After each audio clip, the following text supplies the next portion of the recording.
এক নাম্বার, কোষের নিউক্লিয়াস আকারে বড় হয়। তাহলে কোষের নিউক্লিয়াস আকারে কেমন হয়? বড় হয়। তাহলে কোষের কোনটি আকারে বড় হয়? নিউক্লিয়াস।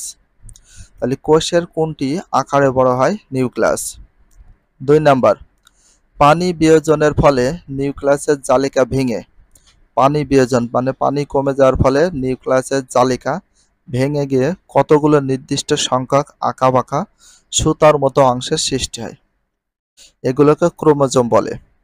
তাহলে পানি বিয়োজনের ফলে নিউক্লিয়াসের জালিকা ভেঙে গিয়ে কতগুলো নির্দিষ্ট সংখ্যক আঁকাবাঁকা সুতার মতো অংশের সৃষ্টি হয়, এগুলোকে কি বলা হয়? এগুলোকে বলা হয় ক্রোমোজোম। কি বলে? ক্রোমোজোম। ক্রোমোজোম। এরপর প্রতিটি ক্রোমোজোম লম্বালম্বিভাবে বিভক্ত হয়ে দুটি ক্রোমাটিড গঠন করে। প্রতিটি ক্রোমোজোম লম্বালম্বিভাবে বিভক্ত হয়ে কয়টি ক্রোমাটিড গঠন করে? ক্রোমাটিড গঠন করে দুইটি। কয়টি? দুইটি। কয়টি? দুইটি। দুইটি ক্রোমাটিড গঠন করে। এগুলোকে সেন্ট্রোমিয়ার নামক একটি বিন্দুতে যুক্ত থাকে। পার্ট 3 তে আছে প্রোমেটাফেজ, মেটাফেজ, অ্যানাফেজ আর টেলোফেজ। প্রোমেটাফেজ, এ ধাপটি স্বল্পস্থায়ী। তাহলে কোন ধাপটি সবচেয়ে স্বল্পস্থায়ী? প্রোমেটাফেজ। স্বল্পস্থায়ী রয়েছে প্রোমেটাফেজ। তাহলে কোন ধাপটিকে স্বল্পস্থায়ী বলা হয়? কোন ধাপটি স্বল্পস্থায়ী বলা হয়? প্রোমেটাফেজ। এ ধাপে রয়েছে কি কি রয়েছে দেখি। প্রোমেটাফেজের ধাপে রয়েছে, এক নম্বরে আছে নিউক্লিয়ার পর্দা, নিউক্লিওলাস প্রায় বিলুপ্ত হয়ে যায়। নিউক্লিয় পর্দা ও নিউক্লিওলাস প্রায় বিলুপ্ত হয়ে যায়। দুইটা জিনিস বিলুপ্ত হয়ে যায় প্রোমেটাফেজে। একটা হচ্ছে নিউক্লিওলার পর্দা আর একটা হচ্ছে নিউক্লিওলাস। এই দুইটা সম্পূর্ণ বিলুপ্ত হয়ে যায়, মানে শেষ হয়ে যায়।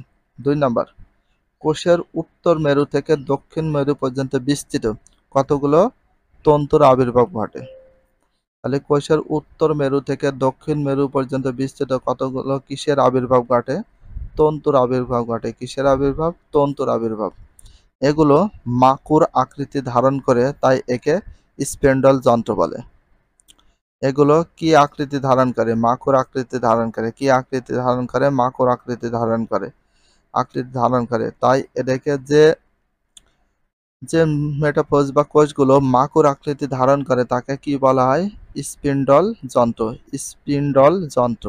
তাদেরকে কি বলা হয়? স্পিন্ডল যন্ত্র। ভেরি ভেরি ইম্পর্টেন্ট, আন্ডারলাইন করে রাখবা। স্পিন্ডল যন্ত্রের মধ্যভাগকে বিষুবীয় অঞ্চল বলে। তাহলে স্পিন্ডল যন্ত্রের মধ্যভাগে কি অঞ্চল বলে? বিষুবীয় অঞ্চল বলে। আবার আরেক ধরনের প্রশ্ন আছে, কোন যন্ত্রের মধ্যভাগকে বিষুবীয় অঞ্চল বলে? স্পিন্ডল। কোন যন্ত্রের মধ্যভাগকে বিষুবীয় অঞ্চল বলে? স্পিন্ডল। কোন যন্ত্রের মধ্যভাগকে বিষুবীয় অঞ্চল বলে? স্পিন্ডল। কোন যন্ত্রের মধ্যভাগকে বিষুবীয় অঞ্চল বলে? স্পন্ডল। এটা ভেরি ভেরি ইম্পর্টেন্ট। প্রাণীকোষে সেন্ট্রিওল দুটি চারদিক থেকে দেখো বিচ্ছুরিত রশ্মির মতো অ্যাস্টার রশ্মির আবির্ভাব ঘটে এবং কোষের দুই দিকে মেরু পৌঁছাতে স্পিন্ডল তন্তু গঠন করে। কোষের দুই বিপরীতে মেরুতে পৌঁছাতে স্পিন্ডল তন্তু গঠন করে।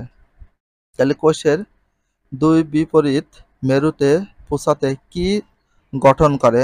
স্পিন্ডল তন্তু গঠন করে। কি গঠন করে? স্পিন্ডল তন্তু। তন্তুগুলো পরস্পর যুক্ত হয়ে স্পিন্ডল যন্ত্র গঠন করে। তাহলে তন্তুগুলো পরস্পর যুক্ত হয়ে কি গঠন করে? স্পিন্ডল যন্ত্র গঠন করে। কি গঠন করে? স্পিন্ডল যন্ত্র গঠন করে। এখানে দেখো প্রোমেটাফেজ চিত্র 2.4 রয়েছে প্রোমেটাফেজ। আর প্রোমেটাফেজ উদ্ভিদ কোষে কেমন হয়, প্রাণী কোষে কেমন ঘটে একটু দেখো। প্রথমে মেরু অঞ্চল, স্পিন্ডল যন্ত্র। এটা হচ্ছে মেরু অঞ্চল, এই যে এটা। আর স্পিন্ডল যন্ত্র বলা হয় প্রথম ধাপটাকে, প্রথম পর্দাকে। ক্রোমোজোম, ভিতরে যেটা দেখা যাচ্ছে এটা ক্রোমোজোম। আর এটা প্রায় বিলুপ্ত, দেখো লুপ্ত প্রায় নিউক্লিওলাস আর লুপ্ত প্রায় নিউক্লিয় পর্দা, এগুলো একদম লুপ্ত হয়ে যাচ্ছে এটা। এবং ওই যে ডট ডট আছে এটা। উদ্ভিদ কোষের ক্ষেত্রে, প্রাণী কোষের ক্ষেত্রে দেখি সেন্ট্রিওল, উপরে যেটা রয়েছে সেন্ট্রিওল, যেটাকে আমরা কেন্দ্রীয় বলি। ক্রোমোজোম, এই যে এটা ক্রোমোজোম। আর এটা হচ্ছে সিন্ডল যন্ত্র, এটা অ্যাস্টার রশ্মি, রশ্মি বা আলো অ্যাস্টার রশ্মি বলা হয়।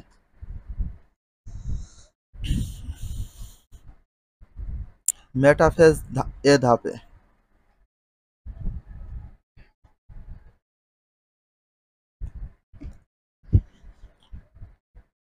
মেটাফেজ এ ধাপে 1 নাম্বার, ক্রোমোজোমগুলো স্পন্ডল যন্ত্রের বিষুবীয় অঞ্চলে আসে।